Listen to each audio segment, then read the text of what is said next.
আলহামদুলিল্লাহ, আলহামদুলিল্লাহ। আমার আল্লাহ তাআলা বহুত বড় শুকরিয়া। আমি আপনাদের সাথে আছি হাসান বিন মুন্সি। খোলা চিঠি হযরত মাওলানা কারীম জুবায়ের সাহেবের জন্য বিসমিল্লাহি তাআলা। বরাবর হযরত মাওলানা কারীম জুবায়ের সাহেব, আসসালামু আলাইকুম ওয়া রাহমাতুল্লাহ।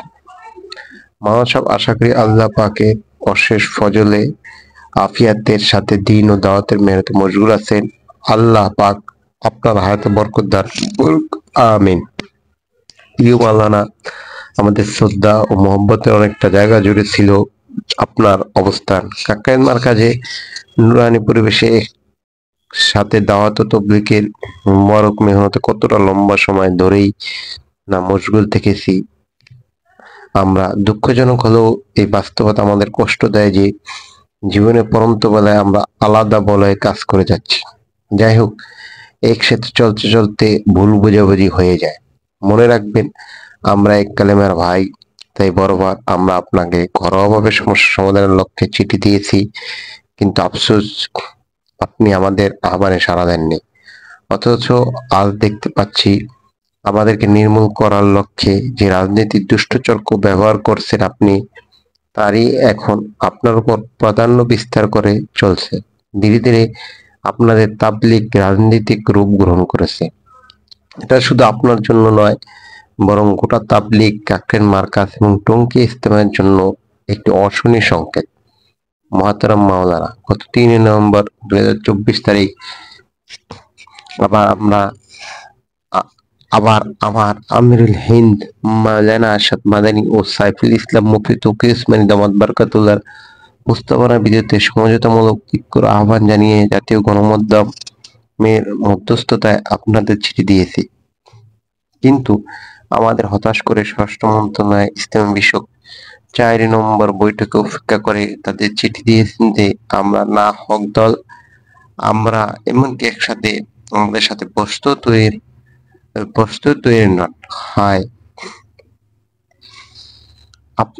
আপনার এমন আচরণে আমরা হতবাক হচ্ছি যে বিশ্ববর্ণ ওলামায়ে কেরামের সম্প্রতি সময় ঐক্য ও সমঝোতার প্রস্তাব বেরিয়ে কিভাবে আমরা এমন হট করে তো প্রদর্শন করতে পারি।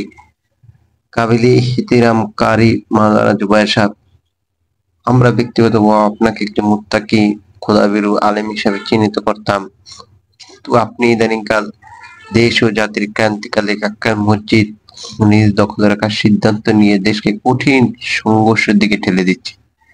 মাদ্রাসার ছাত্র ওলামায়ে কেরাম জড়ো করে আরেকটি ডিসেম্বর তৈরি করতে চাচ্ছেন। আমরা স্পষ্ট করে আপনাকে বলতে চাই, ১৫ তারিখ যদি আপনি কাক্কাইন মার্কাজ দখলের চেষ্টা করেন আর এতে জান ও মালের কোনো ক্ষতি হয়, দেশে প্রচলিত আইনে তার সম্পূর্ণ দায়ভার আপনাকে বহন করতে হবে। আমরা আপনাকে পরিষ্কার ভাষায় জানিয়ে দিচ্ছি, বিশ্ব মার্কাজ নিজামুদ্দিন অনুসারীদের সংখ্যালঘু বা দুর্বল হওয়া এটা আপনার জীবনে অত্যন্ত বড় ভুল। পরিশেষে বলছি, আসুন জীবনের পরন্ত বেলায় ইলিয়াস সাহেব রহমতুল্লাহ শেষ রাতের চোখের পানি এবং আহাজারি বদৌলতে নবীদের যে মহান মেহনত আমানত আমরা পেয়েছি সেটা আর বিতর্কিত না করি। বিশ্ববরেণ্য ওলামায়ে কেরামের মতামত গ্রহণ করে একসাথে আগের মতো দাওয়াতে মেহনত করি, অথবা আপন জায়গায় যার যার মতন করে দাওয়াতে মেহনত করি এবং একে অপরের দিনে মেহনত ইজতেমাতে বাধা দেওয়া থেকে বিরত থাকি।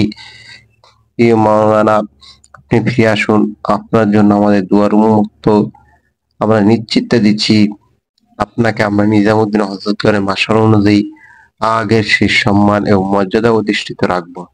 আরজ গুঞ্জার শহীদ ওয়াসিফুল ইসলাম, আহলে শুরা তাবলীগ জামাত, কাকরাইল মসজিদ, রমনা, ঢাকা। তারিখ ১২ নভেম্বর ২০২৪।